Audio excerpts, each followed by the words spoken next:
Hey guys, स्वागत है आप सभी का द अल्फा बैंक चैनल में और मेरा नाम है चिराग चोपड़ा।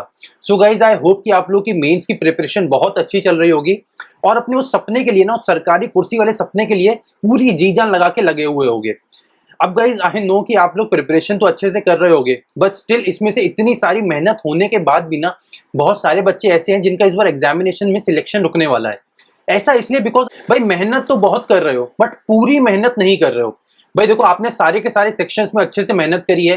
भाई जीके 4 से 6 महीने का अच्छे से पढ़ लिया है, बार बार रिवाइज कर लिया है, क्वांट का अच्छे से मेहनत कर ली है, रीजनिंग के नए नए पजल समझ लिए हैं, क्रिटिकल रीजनिंग में भी अच्छे से मेहनत कर ली होगी, इंग्लिश में भी रीडिंग पार्ट अपना और स्ट्रॉन्ग कर लिया है और इसी के साथ बार बार मॉक टेस्ट भी लगा रहे होगे, तो प्रिपरेशन और अच्छी हो गई।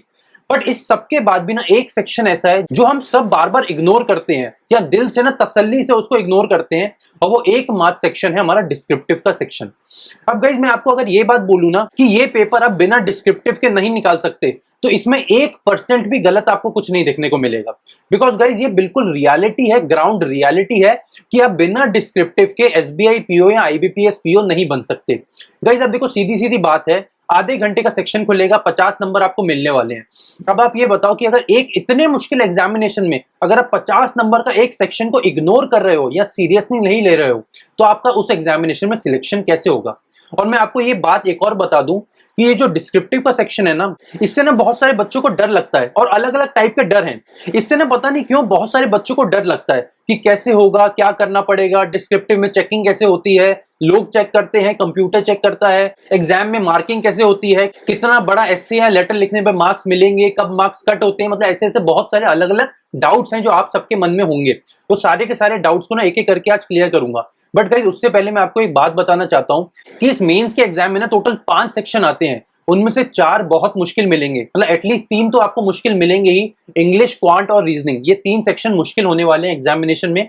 जीके का सेक्शन आप मॉडरेट मान के चलो, एकमात्र डिस्क्रिप्टिव का सेक्शन ही आपको मिलेगा जो आपके स्कोर को बूस्ट करेगा। और मैं आपको ये भी बोलूं कि आपके ना चांसेस ऑफ सिलेक्शन को भी बढ़ा देगा।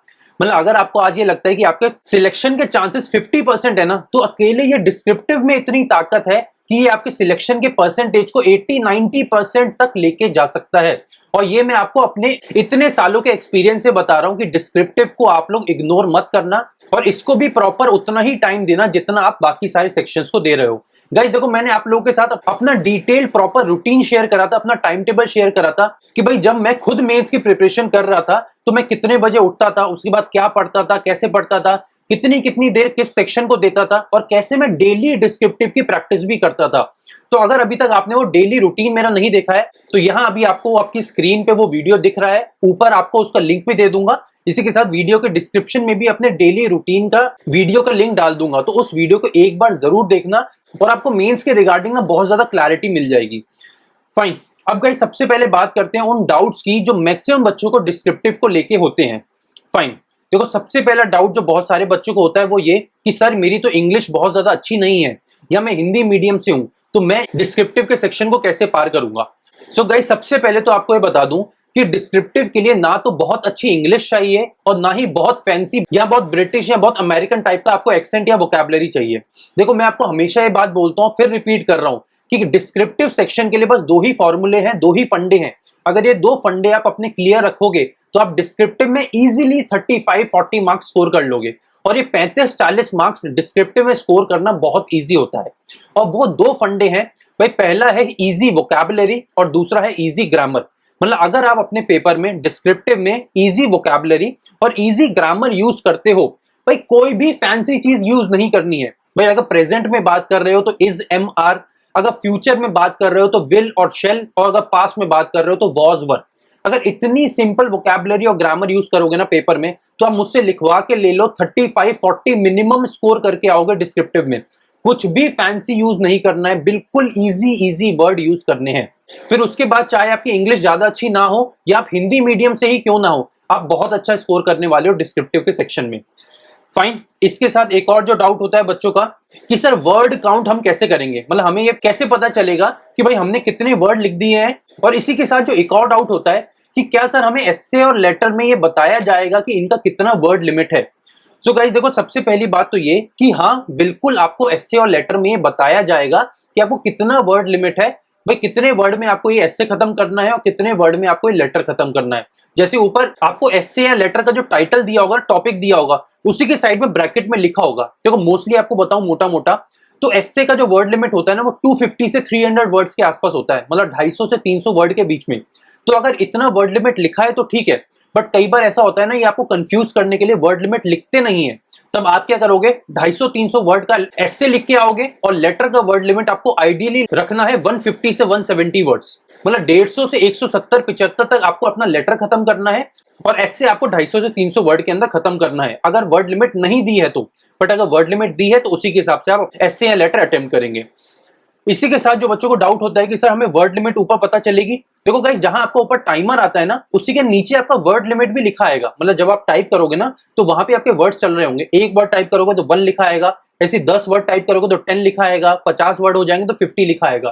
तो वर्ड लिमिट ऊपर आपका लगातार चलता रहेगा, तो उसका आपको टेंशन नहीं लेना है कि आपको वर्ड काउंट तो नहीं करने, तो काउंट कुछ नहीं करना है, ऊपर वर्ड लिमिट आएगा आपका, ठीक है। इसके साथ जो एक और बहुत इंपॉर्टेंट बहुत डीप डाउट है बच्चों का, वो ये कि सर जो हमें 30 मिनट्स का ये सेक्शन खुलता है, 30 मिनट के लिए जो हमारे सेक्शन खुलता है, तो क्या इसके अंदर भी सेक्शनल टाइमिंग होता है कि कुछ टाइम के लिए ही हमारा एस्से खुलेगा और बाकी टाइम के लिए लेटर खुलेगा? ऐसा बिल्कुल नहीं है। एक जो 30 टाइम का जो पूरा टाइम लिमिट आपको डिस्क्रिप्टिव के लिए दिया गया है, वो पूरा कॉम्प्रिहेंसिव टाइम है, मतलब उस 30 मिनट में आपको लेटर और एस्से दोनों लिखना है। अब कितना टाइम आप किस चीज को देते हो वो आपके ऊपर है भाई। अगर आप चाहते हो कि एस्से को आप 20 मिनट दो और लेटर को 10 मिनट दो तो आपके ऊपर है, आप चाहते हो आप 15-15 मिनट दो तो आपके ऊपर है। मतलब इस सेक्शन के अंदर सेक्शनल टाइमिंग नहीं है, वो अब आपके ऊपर है, आपको 30 मिनट कैसे यूटिलाइज करने हैं। फाइन। और एक और जो डाउट आ रहा है बच्चों को, जो काफी सारे बच्चे मुझसे टेलीग्राम या व्हाट्सएप पे पूछ रहे हैं, वो ये कि सर जो हम लेटर या एस्से का टॉपिक चूज करेंगे, उसका हमें टॉपिक का पूरा नाम लिखना होगा या नंबर से काम हो जाएगा? तो देखो, जब भी आप एसबीआई या आईबीपीएस में कोई भी टॉपिक चूज करोगे ना, तो उसका ना आपको नंबर लिखना रहेगा। मतलब अगर पहला टॉपिक उठाते हो तो नंबर 1 और उसके बाद चालू कर दो, वैसे ही नंबर 2 और उसके बाद चालू कर दो। मतलब ऐसा नहीं है कि पूरा टॉपिक लिख के टाइम वेस्ट करना है, ठीक है भाई। ये मेजर डाउट्स हैं जो बच्चों को डिस्क्रिप्टिव सेक्शन के रिगार्डिंग रहते हैं। Fine guys, so I think कि मैंने आपके सारे डिस्क्रिप्टिव सेक्शन के रिगार्डिंग डाउट्स को क्लियर कर दिया होगा।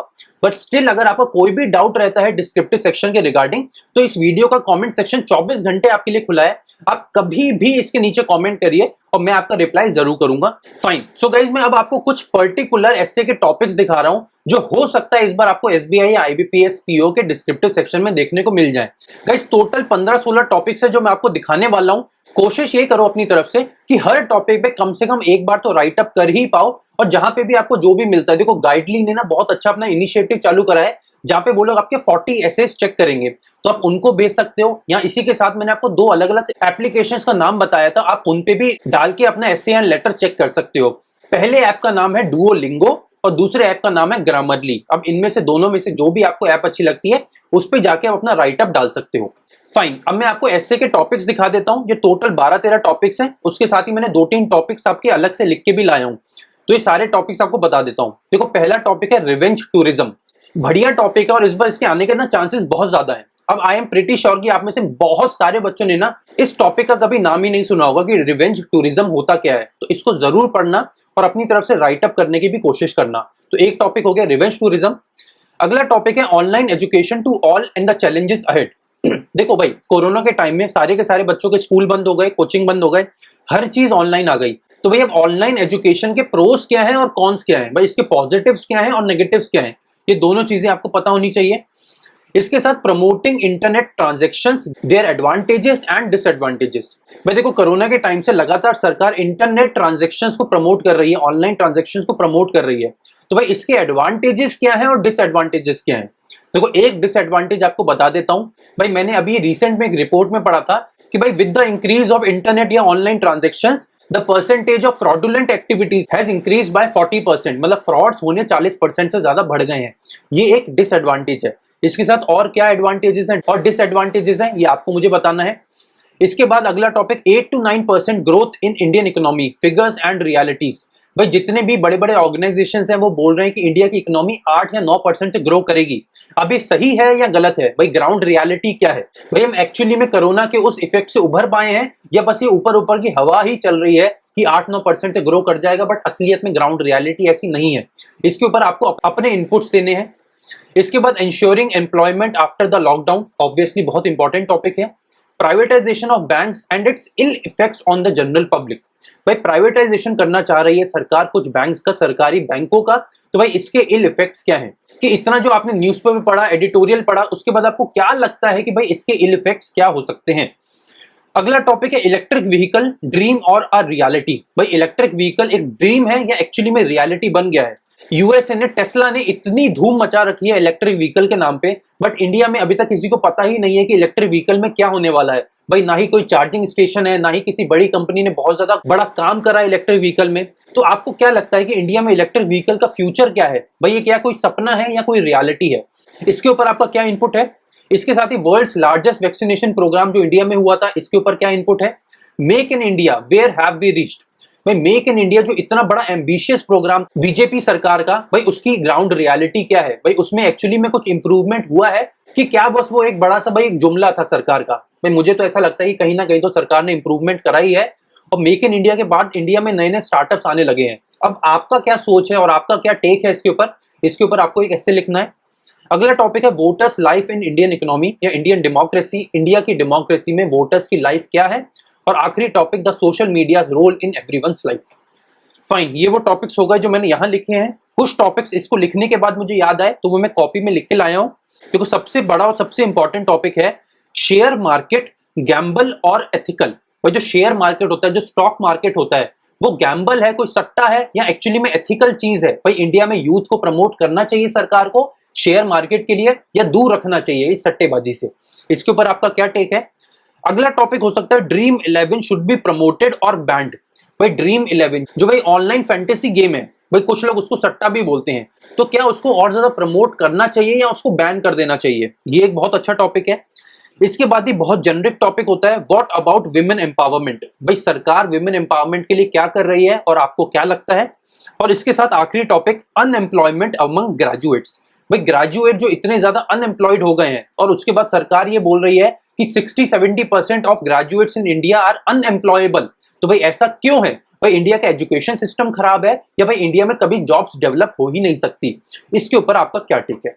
भाई ये मेरे कुल मिला के मैंने आपको 15-16 टॉपिक्स दे दिए हैं। अब आई थिंक कि इतने टॉपिक्स भी कर लोगे ना तो आपके डिस्क्रिप्टिव की बहुत बहुत अच्छी प्रिपरेशन हो जाएगी। फाइन, अब गाइस देखो आज के सेशन में ना मैंने बस ऐसे के टॉपिक्स ही लेके आया हूं आपके लिए, बिकॉज लेटर के टॉपिक्स ज्यादा इंपॉर्टेंट नहीं होते। कुछ बेसिक लेटर के टॉपिक्स आपको बता देता हूं, बट आई डोंट थिंक कि लेटर में किसी भी बच्चे को इश्यूज होते हैं। देखो सबसे पहली बात क्या होता है, लेटर के ना दो फॉर्मेट्स होते हैं, फॉर्मल लेटर, दूसरा होता है इनफॉर्मल लेटर। इन दोनों के ना बेसिक फॉर्मेट्स हैं जो बहुत इजीली आपको इंटरनेट पे मिल जाएंगे। स्टिल अगर आपको फॉर्मेट नहीं मिलते हैं या आप कंफ्यूज हो रहे हो फॉर्मेट्स को लेके, तो इस वीडियो के डिस्क्रिप्शन में डाल देना। मैं आपको टेलीग्राम चैनल पे या अपने व्हाट्सएप पे या जहां भी आप कमेंट करोगे ना, मैं वहां पे आपको पोस्ट कर दूंगा कि भाई ये पर्टिकुलरली फॉर्मल लेटर का फॉर्मेट है और ये पर्टिकुलरली इनफॉर्मल लेटर का फॉर्मेट है। बट अगर आपको प्रॉब्लम है तो मुझे नीचे बता देना, बट आई डोंट थिंक कि सारे बच्चों को इश्यूज होंगे उसमें। ठीक है, इसके साथ कुछ बेसिक आपको टॉपिक्स बता रहा हूं जिसके ऊपर आप अपना राइटअप लिख सकते हो लेटर के रिगार्डिंग। देखो पहला हो सकता है letter to sibling for telling benefits for future of money saving. भाई अपने सिबलिंग भाई बहन को ये बताओ कि भाई मनी सेविंग का क्या फायदा है। इसके साथ अपने भाई बहन को ये बताओ कि अकाउंट ओपनिंग का क्या फायदा है। इसके साथ साथ और बता देता हूं, letter to student preparing for his board examination giving tips of healthy study habits. भाई हेल्दी स्टडी हैबिट्स के लिए स्टूडेंट को बताओ। Write a letter to branch manager for closing of your saving account. भाई अपना सेविंग अकाउंट आपको बंद करवाना है तो उसकी एप्लीकेशन क्या होनी चाहिए। Write a letter to your sibling telling him और her importance of opening a saving account. भाई सेविंग अकाउंट की इंपॉर्टेंस क्या है। इसके साथ write a letter to editorial of the Hindu और Indian Express expressing your deep concern on the impact of adult graded cinemas on young minds. बहुत ज्यादा जो ओटीटी प्लेटफॉर्म्स है उस पर यंग कंटेंट आने लग गया है, एडल्ट कंटेंट आने लग गया है। किसी मेजर न्यूज़पेपर के एडिटर को क्या लिखना चाहोगे तो इस पे आप अपना पर्टिकुलरली लेटर लिख सकते हो, बट ये लेटर रहेगा आपका फॉर्मल लेटर, इनफॉर्मल नहीं। इनफॉर्मल आप करोगे अपने भाई बहन को, दोस्तों को, मम्मी पापा को, बाकी इसके अलावा सारे के सारे हो जाएंगे formal letter. Fine, so guys यहाँ पे मेरा डिस्क्रिप्टिव सेक्शन के रिगार्डिंग जितना भी मुझे ज्ञान था मैंने आप सबको देने की कोशिश करी है। स्टिल अगर आपको कुछ भी डाउट रहता है डिस्क्रिप्टिव सेक्शन के रिगार्डिंग, इस वीडियो के कमेंट सेक्शन में अपना डाउट जरूर क्लियर करना, बिकॉज गाइज डिस्क्रिप्टिव सेक्शन बहुत इंपॉर्टेंट सेक्शन है और इसके रिगार्डिंग आपका एक भी डाउट आपके मन में नहीं रहना चाहिए। इसी के साथ गाइज आपको आज का वीडियो कैसा लगा मुझे जरूर बताना कमेंट सेक्शन में। अगर पसंद आया then do like and share the session. और इसी के साथ अगर द अल्फा बैंकर चैनल पे नए हैं तो चैनल को सब्सक्राइब भी जरूर जरूर जरूर करके जाइएगा। सो गाइज आप लोग जितना ज्यादा शेयर करेंगे ना इस सेशन को, उतना ज्यादा डिजर्व कैंडिडेट के पास ही सेशन पहुंचेगा और उतने ज्यादा बच्चों की मदद हो पाएगी और उतना ही हम द अल्फा बैंकर पे जो हमारा लक्ष्य है मैक्सिमम बच्चों की मदद करने का, उसके और नजदीक पहुंच पाएंगे।